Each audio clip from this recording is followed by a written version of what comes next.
Weihnachten, da kommt sie alle und dann muss ich so eine hele Düppe voll haben. Sonst lohnt sich das gar nicht fürs Kaffee trinken. Und jetzt habe ich gedacht, für den Piepkuchenwecker, da habe ich gestern auch noch ein Gedicht gemacht. Ich weiß ja gestern noch um den Geburtstag, war gestern mache ich Kino und da was ich gar nicht so tun und da lag ich im Bett und konnte gar nicht inschlafen. Und da habe ich noch was umschreiben für die. Das kicken.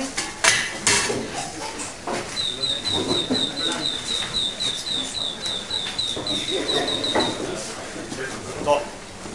Piepkuchen. Das hat gedacht, da wundert ihr sicher, ne, dass er noch Piepkuchen hat, aber das hat Piepkuchen. Guckt die Kohle Jahrestiet und das Wehrbuten ist nur noch Schied.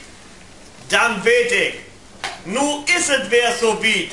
Es ist Piepkuchen-Tiet.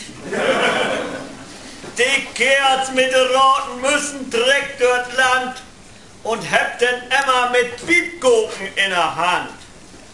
Weet einer von you, wo die von da bin? Just du weißt, wo das bin? Da will ich mal hinlocken, heel geschwind, weil die Piepkuchen doch so mooi und so lecker bin.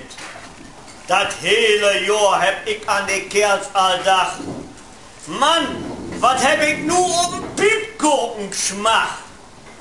Mag ich mir die Düppe voll, soll das ju Schaden nicht sehen.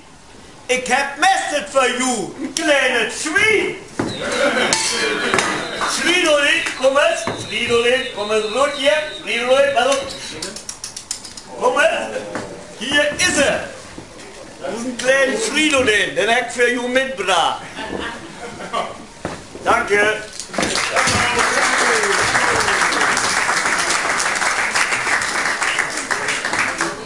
Ja, wir sind 6 Leute, Jungs aus Spölle.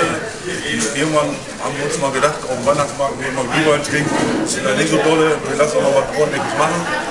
Und dann war unsere Mutter unten bei uns am Backen und dann habe ich gedacht, das könnten wir auch mal machen. Dann sind wir vor 5 Jahren durch und Peter abends angefangen und haben dann erstmal ein paar Eimer voll gebacken und dann waren wir nachher zu viert erst und nachher kam 2011 kam Andreas und Tedas und Martin Rekers dazu und jetzt sind wir 6 Leute.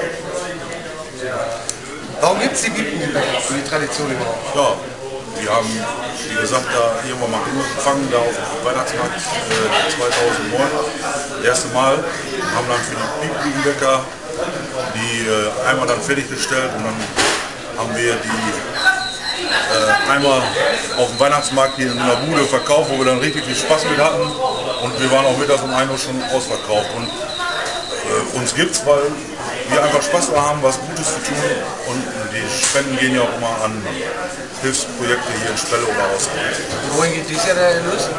Der Erlös geht dieses Jahr nach Indien, zu Pater Yoshi, seinem Orden, der in Indien sitzt und die haben ein Kinderheim für AIDS-kranke Kinder in Indien und da ist es so, dass die ein Kind für 30 € im Monat versorgen kommen, schulisch und auch als für den Unterbringung und Kost und Logis. Und wichtig natürlich für unsere Leser von Spelle News auch, wann werden die Eimer verkauft und zu welchen Preisen? Ja, wir verkaufen jetzt hier nur einen Anbackeimer, weil sonst müssten wir zu viele verkaufen heute. Aber wir verkaufen auf dem Weihnachtsmarkt direkt und da kostet ein Eimer dann, ein großer Eimer, 10 Liter Eimer kostet 5 € plus Spende und da gibt dann auch vielleicht noch einen Special Eimer, müssen wir mal gucken, der noch ein bisschen größer ist und wo noch mehr drin sind. Super. Ja? Stefan, ich danke dir. Alles klar. Für die Information. Nimmt noch einen Eimer voll mit nach. Macht es wieder. Ja.